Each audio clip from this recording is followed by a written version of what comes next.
গাইবান্ধায় সড়ক ও জনপথ বিভাগের বৃক্ষরোপণ। বিস্তারিত থাকছে গাইবান্ধা থেকে রজত কান্তি বর্মনের প্রতিবেদনে।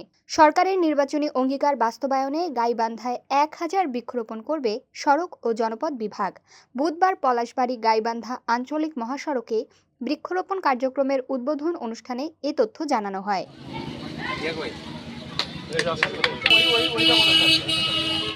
বৃক্ষরোপণ উদ্বোধন করেন জেলা প্রশাসক মোহাম্মদ মাসুদুর রহমান মোল্লা।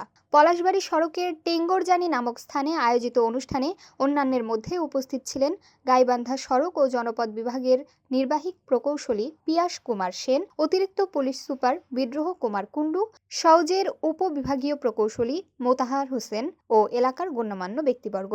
জেলা প্রশাসক তার বক্তব্যে বলেন, দায়িত্ব নেওয়ার পর থেকেই সরকার নির্বাচনী অঙ্গীকার বাস্তবায়ন শুরু করেছে। ইতিমধ্যে গাইবান্ধায় খাল খনন কর্মসূচি শুরু হয়েছে। তিনি বলেন, সরকারের নির্বাচনী অঙ্গীকার বাস্তবায়নে 5 বছরে 25 কোটি বৃক্ষরোপণ কর্মসূচির অংশ হিসেবে গাইবান্ধায় সড়ক ও জনপথ বিভাগ বৃক্ষরোপণ করছে। সরকারের এসব উন্নয়ন ও জনকল্যাণমুখী কর্মসূচি বাস্তবায়িত হলে মানুষ উপকৃত হবে। এর পাশাপাশি আমাদের প্রাকৃতিক পরিবেশও অনেক উন্নত হবে।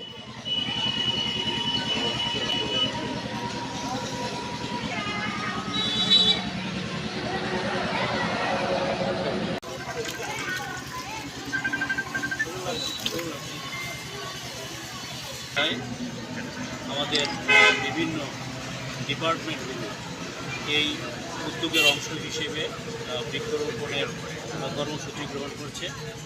আমাদের সড়ক ও জনপথ বিভাগ গাইবান্ধা জেলার পলাশবাড়ী গাইবান্ধা